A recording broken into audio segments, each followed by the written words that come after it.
Hao vào bực nào.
Papastol muna natin tong alaga nating baboy.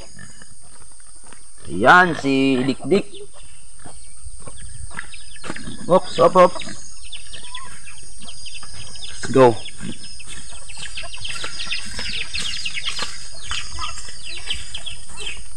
Papastol muna natin kasi mamaya magluto na po tayo ng ano, pagkain niya. Yan. So, ipapastol natin kasi mahilig siya kumain ng damo. At hanapan natin ng pwedeng paglagyan ng kanyang tali o pagtalian. Alright. Yan. Para pagdating ng araw, may ano na tayo, mapakastahan na to at para mabuntis na siya, para dadami na yung mga alaga nating baboy.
Alright, so yan, medyo lumabas na si Haring Araw, no?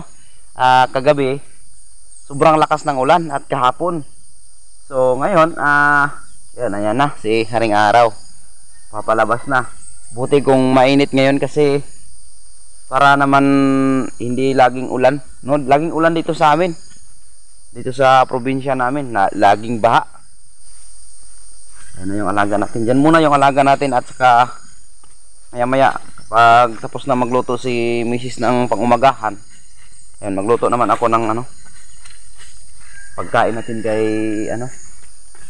pagkain natin sa baboy, sa alaga natin baboy. Alright, so dyan muna yan kasi nakatali yan eh. Saka hindi naman basta-basta to tawag dito kasi maganda lang yung plaster dito, wala namang masyadong maraming kahoy. Ito dito may paglalagyan pa tayo dito kapag maparami natin yung alaga natin, mayroon pa tayong mapaglagyan dito o mapagtalian. Itong dito, ayan, ay puno ng langka. Mas maganda kasi yung native na baboy na alagaan natin or durox, yung half na siya, native or hybrid, kumbaga mistiso. Mas maganda kasi kahit maulan, hindi sensitive yung mga ganong klaseng variety na baboy, no? So Ang gagawin ko na lang ngayon alagaan ko yung isa. Alagaan hanggang maparami natin kasi babae po 'yon. Alright. So, pero mas mainam talaga no kapag yung mga alaga nating baboy no, mapagawa natin ng magandang tirahan nila or kahit kunting kubo para hindi naman po kung uulan, hindi na lang laging basa. Kagaya dito laging umuulan. So, siyempre laging mabasa kung hindi mo papasulungan. Ang ginagawa ko kasi wala pang bahay kubo yung alaga nating biik, andun nakatali. Diyan ko nilalagay sa gilid ng bahay kubo namin diyan sa baba. Diyan sa gilid niya, diyan ko tinatali sa sa ginawan ko siya ng pangtalian, tapos inestimate ko lang na hindi siya mai doon sa poste ng bahay kubo no. Kumbaga baka kasi tuwing gabi tapos tulog ka, hindi mo mabantayan, hindi ka makapansin, yung baboy madisgrasya kasi huwag lang habaan masyado yung tali. So dito ko nilalagay kapag laging umuulan, araw or gabi. Ayan, dito umaga hanggang hapon magulan, hanggang gabi magdamag yung ulan dito kasi diyan ko tinatali sa gilid kasi makapasilong po siya no. Kasi medyo yung bulada ng bahay, yung yero, hindi po siya talaga ng ulan.